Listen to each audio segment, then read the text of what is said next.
Estábamos entonces hablando del tema de la credibilidad del acontecimiento de Jesucristo. Para refrescar un poco todo lo que venimos hablando, la primera pregunta que nos habíamos hecho es, bueno, los evangelios se escribieron décadas después de la muerte de Cristo. Entonces, si hubo algún tipo de olvido o error en la transcripción de la historia de Jesús, habíamos visto con varias pruebas arqueológicas, escriturísticas, históricas, la importancia de lo que tenía la memoria, la memoria oral de los discípulos y la fidelidad con la cual transcribieron la historia de Jesús. Nos habíamos preguntado después, bueno, pasaron 2000 años, esa memoria original que tan fielmente transcribieron los discípulos, bueno, se mantuvo a lo largo del tiempo, entonces ahí vimos todo lo que significaba el tema de la crítica textual, la transmisión a través de los copistas a lo largo del tiempo, la arqueología que también se dedica a descubrir estos manuscritos antiguos, cada vez más antiguos, verificar la confiabilidad de los textos que hoy tenemos, la cantidad de textos disponibles, etc. Vimos que también había sido muy rigurosa esa transcripción. Por último, nos habíamos preguntado, bueno, en el camino se eliminaron algunos textos que a la Iglesia no le convenía. Entonces ahí hablamos del tema del canon, o sea, de la lista de libros que la Iglesia declaró como inspirados. ¿Y cuál fue el criterio para seleccionarlos? Y por último, la última charla que tuvimos, hablamos sobre los evangelios apócrifos y esa idea tan extraña que mostraba de un Jesús totalmente desconocido para nosotros, raro, bizarro, como dicen los chicos, ¿no? Creo que todavía se usa esa palabra, ¿no? Yo cada vez que digo alguna palabra, digo, todavía se usa. Y en ese sentido, mi señora me pidió que aclarara algo. Mi señora a veces me hace esas observaciones que me son muy útiles. Dice, ojo, porque me preguntó, bueno, pero todos estos evangelios que se habla, el apócrifos, digo, el evangelio de Pedro, el evangelio de Tomás, el evangelio de Santiago, bueno, todos esos, ¿eran evangelios escritos realmente por los apóstoles? No. No eran escritos, no fueron escritos por los apóstoles. Si hubiesen sido escritos por los apóstoles, se habrían mantenido en las comunidades por el respeto que tenían a la tradición apostólica. Es lo que se llama el fenómeno de la pseudonimia, es decir, se usa el nombre de un apóstol para tratar de conseguir prestigio, pero como decíamos, quedaron fuera, primero porque mostraban un Jesús totalmente diferente, segundo porque eran tardíos, no correspondía a la tradición apostólica, no eran ortodoxos, etc. Todos los criterios que vimos cuando hablamos de la selección del canon, ¿sí? Entonces, ahora lo que queremos ver, como último tema previo a meternos en la parte, que para mí es la central, que es la confiabilidad del hecho mismo de la resurrección del Señor, es el tema que aparecía ya en la portada de la originalidad cristiana ante los antiguos relatos míticos, es decir, responder a la acusación de plagio que se hace muchas veces en varios sitios. ¿Hay alguna pregunta, alguna cosa que ya haya ingresado previo a empezar el tema? No. Bien. Entonces vamos a presentar el tema, si les parece. A ver acá. Coca dice, somos de acá a la huerta, así que tenemos el mismo tiempo que ustedes. Sí, por eso pregunté a los que estaban en Buenos Aires y México. Está bien, Coca. Entonces, y por eso pregunté a los ¿se acuerdan que habíamos empezado a ver una especie de escuela de eruditos que tenían tendencia bastante sensacionalista, que se llama el Seminario de Jesús, y había otros escritores también de tendencia sensacionalista que no son tan profundos, estudiosos y dedicados, pero venden más en los bestsellers que escriben. Que tienden a comparar la vida de Jesús con la de antiguos dioses paganos. Y acusan que los evangelios son en realidad como una especie de mito,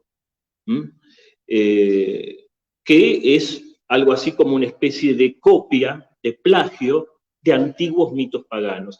Y hay un autor que, estudiando este tema, dice que una cosa sorprendente, que es una de las razones intelectuales, digamos, por supuesto no estamos hablando del tema de la pérdida de un ser querido, el tema del dolor, sino razones intelectuales más extendidas como causa de la pérdida de la fe, que hayan comprado este bulo, esta fake news, de que los evangelios son como una especie de plagio de mitos paganos. Y en ese sentido, tuvo mucho, así como en su momento hablamos de Dan Brown, hay un documental muy famoso del 2007, Zeitgeist, no sé cómo se pronuncia en alemán, lamentablemente. Coca seguramente, que sabe alemán, me puede corregir si es así, pero es así el nombre del documental, es por lo menos mal pronunciado en castellano, que en su momento tuvo y sigue teniendo mucha audiencia. Se calcula más o menos que 50 millones de personas lo vieron. Está libremente disponible en Internet, de manera que no es algo oculto, sino que es un poderoso motor de estas fake news. Este documental, hecho por un productor documentalista que se llama Peter Joseph, y que muchos sitios conspirativos lo reproducen, justamente habla de ciertos paralelismos que él dice haber descubierto, en realidad está basado en otras obras, entre la vida de Jesús, los evangelios y mitos anteriores de la religión egipcia. ¿Sí? Y en ese sentido, bueno, habla de este dios Horus que viene ya del antiguo Egipto, estamos hablando del año 3000 a.C., ¿no? Que decía que este dios, según él, había nacido de una virgen el 25 de diciembre, habría tenido 12 apóstoles, 12 discípulos, había hecho milagros, había sido crucificado y luego había resucitado, todo junto. Es decir, fíjense la cantidad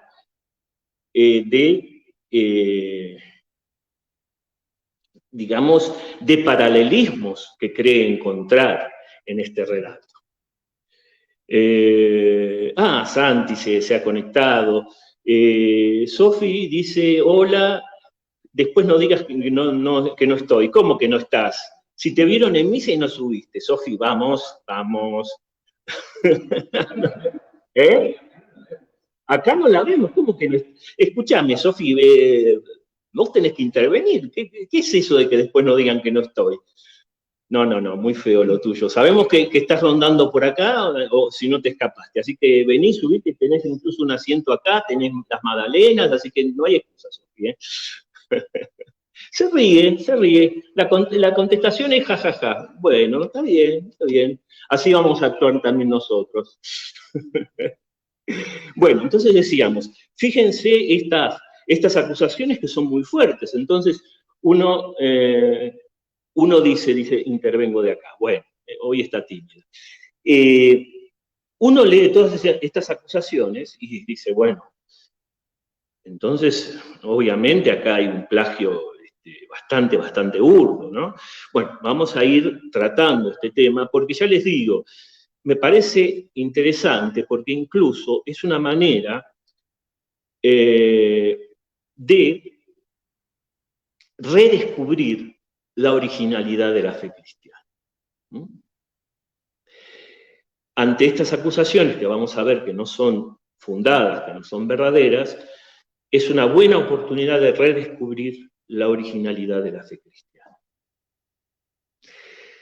De manera que este no es el único, esta obra, hay autores, hay libros que no voy a mencionar, que si quieren después en mi página web, Razones para la Fe, tienen una lista de obras al respecto, pero ¿para qué vamos a hacerle propaganda? Si quieren pueden ver, pero siempre machacan sobre lo mismo, ¿no? Y no solamente creen ver paralelismos en Horus, sino también en otros personajes históricos anteriores al cristianismo, Zoroastro, Krishna incluso en la India. Ya vamos a ver si Dios quiere tenemos tiempo.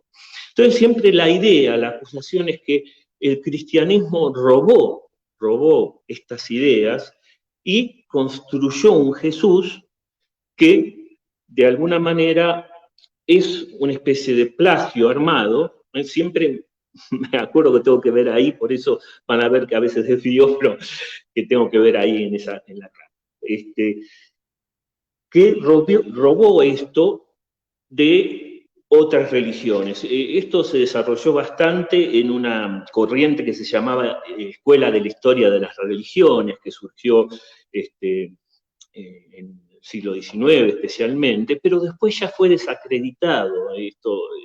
Los mejores eruditos han desacreditado totalmente esto. Pero vamos a ver un poco de qué se trata esto, que como digo y repito, fue causa, según este autor, que es un estudioso muy serio, que muchos perdieran la fe, porque vieron al cristianismo como una especie de gran construcción falsa creada por los discípulos, que copiaron todo esto.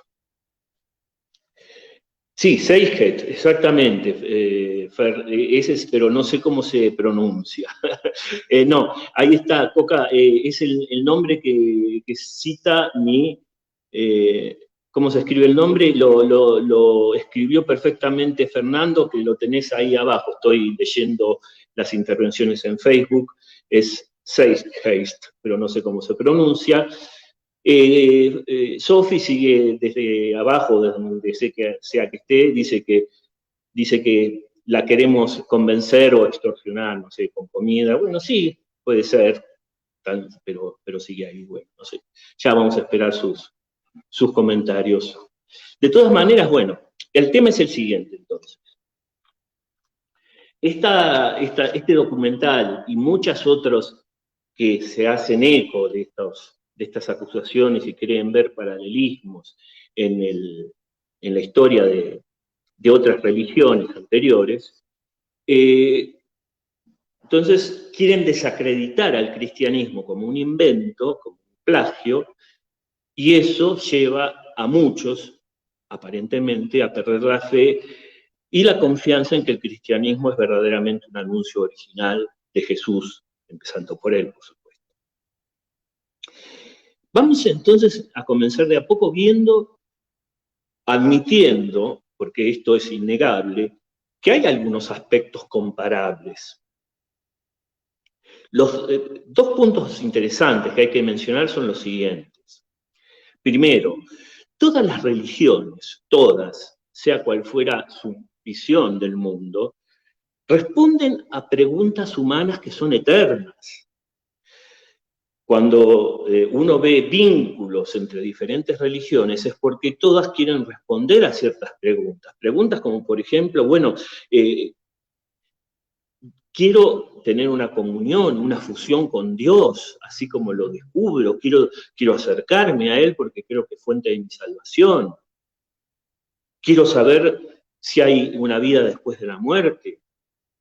Quiero conocer cómo actuar, la ética, los grandes sistemas éticos, para saber cómo ser mejor persona. Es decir, hay muchos interrogantes que uno encuentra en común y que diferentes religiones responden de diferente manera, pero un primer vínculo es que todas apuntan a las mismas preguntas, ¿sí? Eso, empecemos por las similitudes, después vamos a ver las grandes diferencias. La segunda es que después, cuando el Evangelio se abrió a la cultura helénica especialmente, muchos padres de iglesia quisieron como asumir la cultura para evangelizarla. Entonces, ya desde el mismo discurso de Pablo en Atenas, él justamente comienza tratando de evangelizar su cultura, eran politeístas, pero fíjense cómo Pablo dice que recorriendo el Panteón, ahí en Atenas, vio una estatua dedicada al Dios desconocido. Bueno, entonces dice, asumiendo este Dios en un panteón, dice, este Dios es el Dios de Jesucristo, es el único Dios, ahí proclaman el monoteísmo, después vamos a seguir viendo lo del discurso de Pablo, pero ven, de vuelta, asumir ideas previas de religiones anteriores, para evangelizar.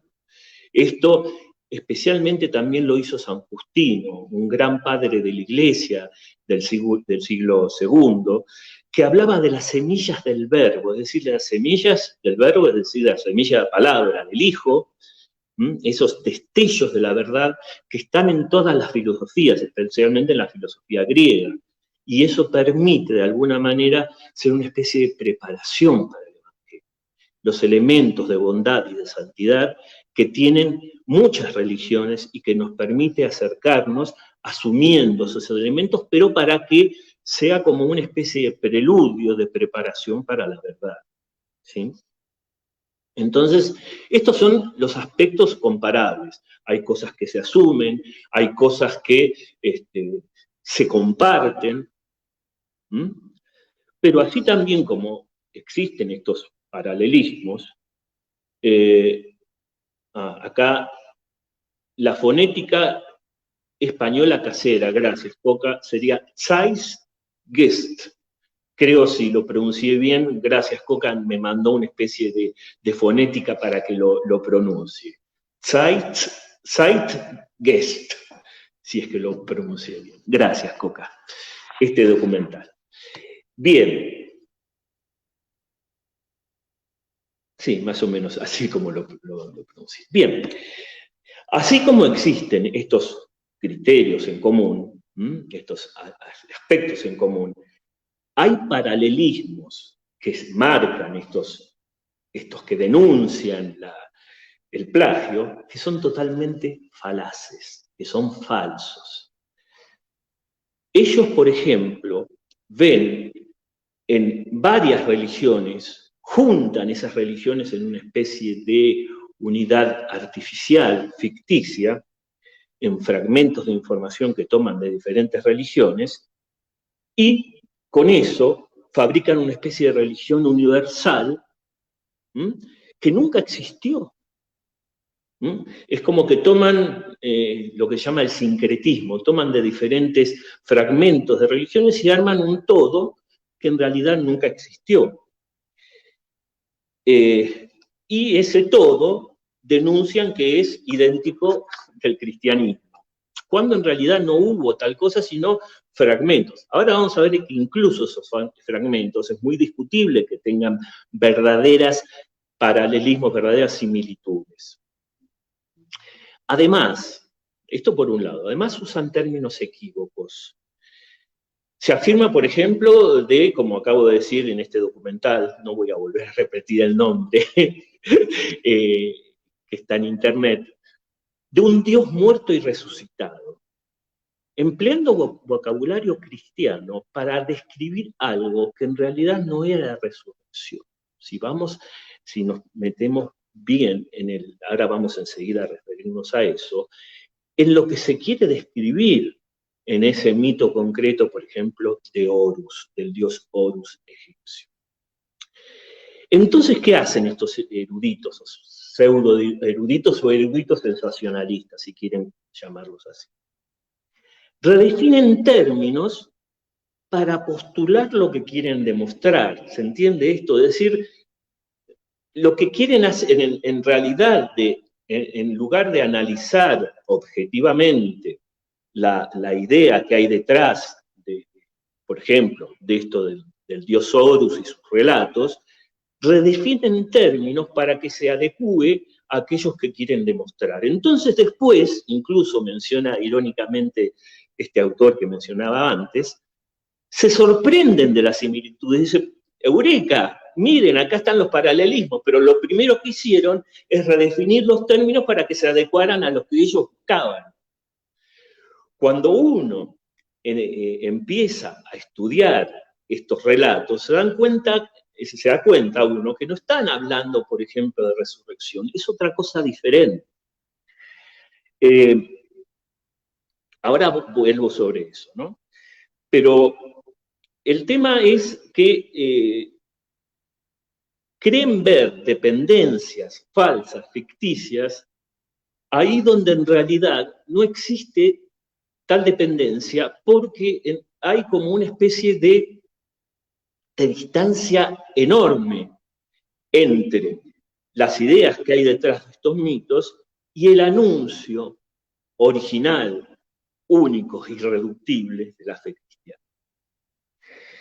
Y por eso hablan muchos de lo que llaman las religiones mistéricas. Van a escuchar, si se meten en estos sitios de internet, van a escuchar hablar de estas religiones mistéricas de las cuales supuestamente el cristianismo copió. ¿Qué significa religiones mistéricas? Bueno, algo parecido a lo que hablábamos la vez pasada del gnosticismo. Es decir, es una especie de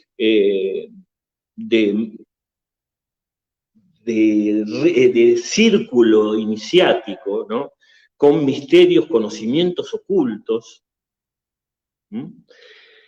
donde hay unas ciertas prácticas rituales que el iniciado tiene que cumplir para ingresar esos grandes misterios, ¿no? Se habla de los misterios dionisíacos, órficos, de Leusis, Adonis, Mitra, Osiris, etcétera, etcétera. Son todas religiones mistéricas y de ahí muchos quieren encontrar paralelismos y los proponen, cuando en realidad la ideología que está detrás de todas estas religiones iniciáticas es totalmente diferente. Por empezar, cuando uno habla, así adelantamos algo en concreto, de lo que es esa supuesta originalidad, cuando hablamos, por ejemplo, de la muerte y resurrección de Horus, lo que está queriendo decir detrás este mito concreto es describir los ciclos de la naturaleza de muerte y renacimiento, ciclos eternos de muerte y de renacimiento que se toman a partir de lo que los mismos egipcios y otros pueblos también veían en su entorno. Las inundaciones que seguían a las sequías, el florecimiento, las diferentes etapas de la, digamos, del proceso de la vegetación, ¿no? El día y la noche, los ciclos de la luna, la fertilidad del suelo, etcétera, etcétera. Son todos ciclos que se repiten eternamente. No es una muerte de una persona redentora de una vez para siempre para después resucitar a la vida eterna. Es un eterno nacer y renacer y volver a morir, y renacer y volver a morir, para ir y volver siempre a la misma situación, como una especie de eterna jaula de ardilla que nunca, nunca cambia su situación. Acá no se describe redención, no se describe una resurrección que es para la gloria, y definitiva, y que nosotros también estamos llamados. Hay una gran distancia entre estos mitos que solamente describen una naturaleza que no hay una esperanza detrás. Es un eterno repetir de lo mismo. Como decía el Eclesiastés, no hay nada nuevo bajo el sol. Es algo parecido. ¿Hay algún comentario? Sí, ¿dónde? Acá. ¿Ahí? ¿Acá? Bien, Carlos. Adelante, adelante, que quieres. Sí. Pensaba muchas cosas, para muchísimas preguntas. La primera es que mucha gente perdió la fe por estas noticias falsas, ¿no? Escuchaba eso. Y bueno, ¿la fe cómo se pierde? La fe se pierde cuando uno le suelta la mano a Dios, lo ofende. Pierde la gracia de Dios, porque la fe en realidad no es cosa nuestra, es un don gratuito de Dios. Y solamente cuando bloqueamos la posibilidad de Dios, dándole la espalda, la perdemos, ¿no? ¿Qué quiero decir con esto? Que el que tiene fe tuvo un encuentro con Jesucristo hoy, que aún no tiene dudas del acontecimiento histórico de Cristo, lo asume de tal manera que es el eje de su vida. Y un razonamiento que aparece por ahí en internet, o qué sé yo, si hace perder la fe, es porque la fe ya se perdió antes. Es muy cierto. No sé, es muy cierto lo que vos decís, Carlos.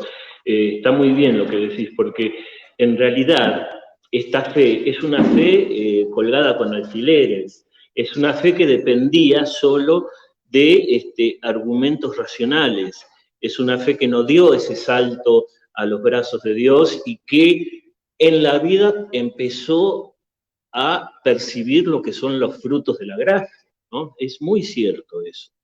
Es una fe superficial que en la medida que es capaz de perderse por un argumento, una persona de fe puede de repente tambalear y decir, bueno, ¿qué pasa con esto? Pero si tiene una fe profunda, va a tratar de indagar y no se va a comer un fake news y con eso va a abandonar su fe. Porque, qué sé yo, alguien en el café le dijo, no, mira, esto es así. Obviamente, claro que sí, Carlos, gracias. Es decir, en la medida que uno va profundizando esa fe y va haciéndola vital y va experimentándola en su vida y va leyendo a lo largo de su vida los signos de la presencia y la acción de Dios, no se va a dejar convencer por un argumento. Sabe que de alguna manera ese argumento es falaz porque sabe que el Dios de Jesucristo está actuando en la vida de él. Y por supuesto que uno tiene que tener fundamentos racionales, porque uno también tiene que salir a contestar esa fake news cuando corresponda, ¿no? De eso se trata la apologética. Y está bien que se informe, pero si en el camino pierde la fe, en el fondo era una fe que dependía de cosas muy superficiales. Pero digo, a ver, yo creo que es una buena etapa que tenemos que todos transitar, hacernos esas preguntas.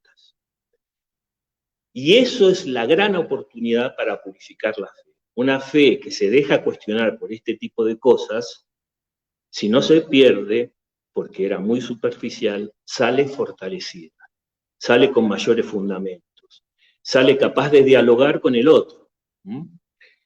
En todo caso, lo importante aquí es justamente una vida eclesial que permita a esa persona no ser un francotirador, sino buscar esa verdad apoyado en una comunidad, ¿no? Y de esa manera va a salir fortalecida. Y con mucha oración, por supuesto, ¿no? Y mucha oración ante Dios, ese Dios que uno sabe y está descubriendo que actúa en su vida, ¿no? De manera que, bueno, gracias, Carlos, porque es un comentario muy, muy oportuno, ¿no? Entonces, pongamos otro ejemplo concreto. Habíamos empezado a hablar de Pablo, ¿no? Y cómo él quiso evangelizar esa cultura helénica, mostrándole a los atenienses este Dios desconocido, que en realidad era el Dios de Jesucristo, ¿no? Esto respondiendo también a que hay también muchas de estas religiones que mencioné eran religiones que habían adoptado los griegos hace mucho y que muchas de estas acusaciones vienen de ese lado, ¿no? Pablo en contacto con el helenismo, ¿no? La religión griega, los mitos griegos, un poco moldeó a Cristo influido por estas perspectivas. Nada más lejos de la realidad, fíjense. El libro de los Hechos de los Apóstoles narra el encuentro de Pablo con los atenienses. En el capítulo 17.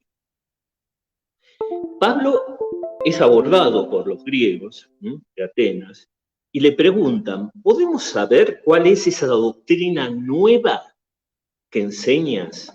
Te oímos decir cosas extrañas, remarco, y queremos saber qué significa, ¿no? Entonces, Pablo no deformó su mensaje, empezó hablando de ese Dios desconocido, proclamó el monoteísmo, pero hay un momento que se pudrió todo, como dicen. Se dice y se decía, ya no se dice se pudrió. Ah, bueno. Se pudrió todo porque realmente Pablo, en un momento, y fíjense qué interesante, hay un momento que él llega al núcleo de su mensaje, en este mismo discurso que reproduce Hechos 17, y dice, Dios ha establecido un día para juzgar al universo con justicia por medio de un hombre que él ha destinado y acreditado delante de todos, está hablando de Cristo, haciéndolo resucitar de entre los muertos. Cuando oyeron hablar de la resurrección, se produjo un rechazo generalizado entre los atenienses. Unos se burlaron, otros dijeron sí, después otro día vamos a hablar de esto. Y se fueron. Nadie dijo, ah, sí, claro, esto es una nueva versión de lo que ya habíamos oído sobre Osiris o sobre algún mito iniciático. Se burlaron, se escandalizaron al oír hablar de la resurrección. Fíjense que lejos está esto de un plagio. Si fuera un plagio, alguno hubiese dicho, sí, ya. Pero ¿por qué esto? No es simplemente un relato. Acá hay una razón profunda detrás. Los griegos, y esto se sabe, cualquier erudito, aunque no sea creyente, lo puede estudiar y lo descubre, rechazaban de plano la resurrección. Todos estos mitos rechazaban de plano la idea de la resurrección. Tanto la idea de una resurrección corporal, como la de Cristo, en el presente, tal como se predicaba, o la resurrección futura de todos los hombres, era algo impensable para ellos. Esto era totalmente desconocido para todas esas religiones mistéricas, porque ellos más bien creían en la reencarnación. ¿Se acuerdan que habíamos hablado que son dos cosas totalmente diferentes? Esto de la reencarnación donde el alma, que es lo único inmortal, va vivificando diferentes cuerpos en diferentes momentos, hasta terminar fundido en una especie de todo, según las religiones orientales, ¿no? Pero no hay una idea más lejana de la mentalidad griega que la de la resurrección, y por esto esta reacción. Además, ellos no solamente creían en la supervivencia del alma, esto lo pueden ver en Platón, por ejemplo, digamos el caso más claro, pero también está en Pitágoras, que habla también de la reencarnación como Platón. Pero además, los dioses del Olimpo, los grandes dioses de sus mitos helénicos, eran inmortales, de manera que no necesitaban resucitar. No morían. Por eso la idea de la resurrección es una idea totalmente ajena. Y por eso el mismo Pablo va a decir en su primera carta a los Corintios que es una locura para los gentiles. Una locura. ¿De qué plagio me están hablando? Es una idea totalmente original, una idea que escandaliza, una idea que no tiene nada que ver con las religiones egipcias, por ejemplo, donde lo que se hacía es describir una eterna muerte y renacimiento, siguiendo los ciclos de la naturaleza, sin un resucitar para la vida eterna, nada de eso existe en esos mitos. Y tampoco para los griegos, que también creían en ciclos eternos y además les repugnaba totalmente la idea de resurrección. De manera que hay enormes diferencias que uno puede destacar. Fíjense, vamos a hablar de 3 o 4 cosas. No sé si hay algún comentario mientras tanto. Sí, Coca, están arrullados por la... Coca dice que sí, exacto, yo también había escuchado esa traducción, gracias, Coca, sí, la traducción de Zeitgeist, lo volví a pronunciar, Zeitgeist, es Espíritu del tiempo. Es un documental de 3 partes. La primera parte es la que trata de refutar al cristianismo. Si quieren, se puede ver, no estoy diciendo que no, pero no se queden con lo que dice este documental que ya les digo, lo que quiere es desacreditar al cristianismo usando estas estos falsos datos, estos falsos hechos que estoy tratando de compartir con ustedes. Y me extraña, dice Sofi, que iba a intervenir desde acá, no está interviniendo, dijo que lo queríamos extorsionar con la comida, pero desapareció. Así que bueno, no sé, Sofi, si querés decir algo. Sí, Carlos, acá Carlos se acerca también, va a intervenir. Por favor, Carlos, adelante. No, por favor.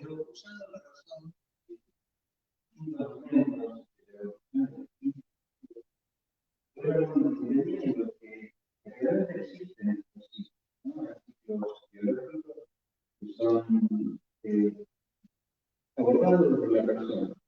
Hasta modernamente, de la física se puede decir que nada se pierde y todo se transforma, ¿no? Para poder entrar a un misterio como este de la resurrección, hace falta la fe. Me da siempre la impresión ahí en el aerópago cuando pasó esto con San Pablo, que se le fueron. Hasta un momento ellos venían hilando razonablemente las ideas de Pablo. Pero cuando hubo que dar el salto de la fe, no lo dieron. Pero lo pongo como pregunta. Claro, está muy bien lo que decís, pero el tema es el siguiente. A ver,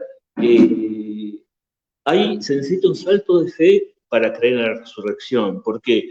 Porque las evidencias naturales nos dicen más bien que hay un ciclo, y peor, nos dicen que hay una entropía que aumenta en el universo, que es peor todavía, para los que saben lo que es la entropía, que no es simplemente una eterna repetición de ciclos, sino que los científicos nos dicen que hay como una decadencia gradual en el universo hacia una degradación totalmente donde ya no va a existir vida. Es mucho peor los pronósticos de los científicos al respecto que lo de los ciclos naturales de los mitos. Parecería que nada nos hablara naturalmente de la resurrección, y sin embargo, en ese seno de esta decadencia hay algo que es la evolución que fue surgiendo desde el comienzo del Big Bang, hace 14.000 millones de años, y se va como contracorriente, oponiendo a esta decadencia, que es el surgimiento del universo, las fuentes que dan vida, las estrellas, las galaxias y la vida. La vida que va poco a poco ganando en complejidad, citando un poco a Taylor, que tenía sus cosas, pero en esto lo tenía muy claro, como toda la vida va evolucionando hacia un punto que él identificaba con la parusía, con la llegada de ese Cristo Omega. Es decir, que hay como una especie de contracorriente que se opone a eso. Entonces ahí hay una especie de intuición de que no está del todo perdida la partida. Los científicos van a decir que la entropía, la degradación va a terminar perdiendo la partida, pero hay detrás también como una especie de esperanza de que podamos llegar a sobrevivir a esa degradación. Hay un impulso por vencer esa degradación natural en el ser humano, que por supuesto, y acá está la moraleja, solo no podemos hacer. Sin la gracia no podemos lograrlo y nos perdemos. De manera que aquí está el salto de la fe en la resurrección. Si no, parece que todo nos hablara o de el eterno retorno, la reencarnación, y después ahora le cedo la palabra a Carlos, que se interesó en el tema, pero después voy a hablar de 2 o 3 cositas que nos muestra la misma revelación judeocristiana, pero que tiene mucha razón Carlos en que se necesita un salto de fe fundamentado en la razón para ver que no todo es lo que nos aparece ante nuestras sentidos. Cuando nosotros Dice Sofi que no se te escucha bien, que hables más, y que entre paréntesis acota que ella no pregunta porque escucha atentamente y no tiene ninguna. Bueno, pero que hables más. Decía que uno cree entender dos o tres cositas de la casi infinita complejidad del universo. Y bueno, y se cierra en eso y aparece una cierta falta de humildad. Entonces, cuando uno cree tener comprendido una cuestión, se siente seguro con esa comprensión y para el salto de fe hace falta humildad. Ese es el comentario que recién... Claro, sí.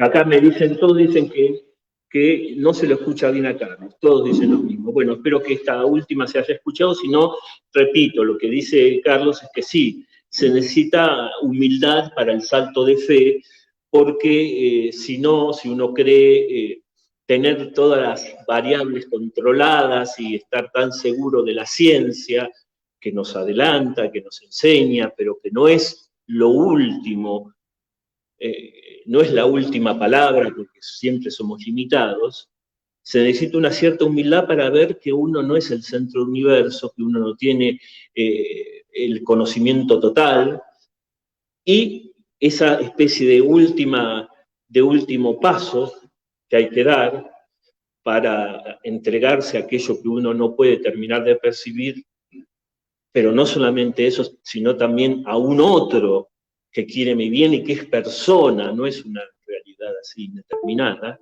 Eso es el salto de fe. Pero me daba pie, Carlos, para mostrar algunas de estas grandes diferencias cuando hablamos de la originalidad de la revelación judeo-cristiana. Fíjense, ya la visión de la historia es totalmente diferente a todos estos mitos. No presenta una visión cíclica de la historia, una especie de retorno siguiendo los ciclos naturales. Cuando se le revela a Abraham, Dios se le revela a Abraham, lo invita a salir de su pueblo natal, ahí en Caldea, en Ur, y lo invita a ir hacia un lugar desconocido, y le promete bienes que no tiene en ese momento. De manera que está como inventando, entre comillas, la esperanza de conseguir algo que en ese momento no tiene, y dirigirse hacia algo desconocido. No es todo una eterna repetición de lo mismo. De alguna manera la revelación judeo-cristiana está inventando la historia, no como cronología de reyes que vamos a encontrar, los historiadores nos pueden decir, de otras culturas, sino como una especie de relato progresivo donde se ve una acción cada vez más intensa, cada vez más cercana de Dios en la historia, hasta terminar en Jesucristo y coronar después de su Pascua en la segunda venida, que va a ser la consumación definitiva de la historia. ¿Ven? Una historia que está abierta hacia una plenitud y que no se repliega a sí mismo en una especie de eterno retorno. La misma revelación es justamente un Dios que toma la iniciativa para revelar esto. Un Dios que además ha creado al hombre. Otra gran diferencia. La idea de creación estaba totalmente ajena a cualquier mito o a cualquier concepción filosófica. El hecho de que Dios cree sin intervenir una lucha entre dioses o uno toma los mitos de la creación, tanto egipcios como babilónicos o como los mismos griegos, van a ver que siempre en la creación hay derramamiento de sangre de un dios contra un dios, la creación que es a partir de la sangre o del cuerpo de un dios vencido, quebrado. Aquí es una palabra soberana que pronuncia a Dios sobre la creación sin luchar contra ninguna potencia que se lo oponga. Es un Dios soberano que es Señor de la historia y Señor de la creación. No tiene que luchar contra nada. Y por eso hay una novedad total en esto. Y para cerrar un poquito, la gran novedad de Jesucristo, que es absolutamente irreductible con cualquier otra presentación. la encarnación, que tiene un tiempo, que tiene un lugar, y que tan especialmente San Lucas se encargó de fecharla como historiador, con todo el contexto, nombrando quién era el procurador, la cantidad de años de mandato del emperador, todo el contexto. No es simplemente una especie de mito que era primordial en algún momento no datado. En un tiempo y en un lugar, y no es un nacimiento fruto de amor carnal entre dioses. Es el Espíritu Santo que fecunda a María. No hay amor carnal acá, no hay deseo como entre los dioses de cualquier otro tipo, y lo fecunda la fecunda en vista a la misión redentora de Jesús. No son dioses masculinos que engendran hijos frutos del deseo con mujeres, sin interés salvífico. No tiene nada que ver con eso la encarnación. La Pascua como un acontecimiento también real, triunfo definitivo, no un eterno retorno. Sin poder redentor, esos son esos eternos retornos. En cambio, la resurrección es el triunfo definitivo del ser humano y de la historia, con Cristo glorificado a la derecha del Padre. Y cierro con un ejemplo que había mencionado a Krishna, que también van a ver que quieren algunos un cierto paralelismo. Y lo voy a mencionar como el contraste más extremo y más ridículo que se puede imaginar. Porque hay quienes en esta teoría conspirativa hablan de una especie de resurrección de Krishna. Es decir, un regreso de Krishna a la vida después de su muerte, pero no hay nada más lejano de la realidad de la resurrección que la historia de Krishna. ¿Por qué? Porque Krishna, cuando se narra este mito, es el regreso del espíritu a su morada etérea. No es el cuerpo, es su espíritu que regresa a la morada etérea, y de ninguna manera es una resurrección. La religión hindú es todavía más radical en su oposición a la resurrección que los mismos griegos, porque incluso para el hinduismo la materia es ilusoria, de manera que no puede haber nada que se le parezca a una resurrección corporal, es el espíritu que vuelve a esa morada etérea. Y justamente postulan esta reencarnación de las almas hasta que se complete ese ciclo de karmas, y finalmente el alma que se disuelve en una especie de todo. No puede haber algo más lejano de la fe cristiana que la reencarnación vista desde este punto de vista. Bueno, en general la reencarnación, pero la versión de la reencarnación hindú es lo más lejano que hay. ¿Por qué? Porque no solamente es una reencarnación que se infunde el alma en diferentes cuerpos que son envases desechables, sino que además ese destino eterno es perder mi yo, porque mi yo es una ilusión, perderlo en esa especie de mar infinito que es el todo. Para el cristiano, la resurrección va a significar una comunión de amor eterno con mis hermanos, como yo y tú, verdaderos hombres y mujeres en comunión, así como fuimos en vida pero glorificados con nuestro verdadero cuerpo, y con Dios, que es Padre, Hijo y Espíritu. Comunión entre personas, no disolución. Amor, no desvanecernos en una especie de nada indefinido. ¿Ven? De manera que, bueno, no tengo tiempo de seguir con esto, pero verdaderamente hay... cierro con la cita de la frase. Voy a mencionar esta fuente, a lo mejor muchos de ustedes habrán visto la película Dios no ha muerto, está disponible en internet, es una linda película de Rice Brooks. Dice lo siguiente, Rice Brooks es el autor del libro en el cual se inspiró la película. Dice, comparar al Nuevo Testamento con historias de dioses egipcios, griegos, romanos, etc., es como comparar un libro de historia alemana, un libro serio de historia alemana, escrito por un historiador serio, con un cuento de hadas germano de los hermanos Grimm. que eran escritores de cuentos así de hadas.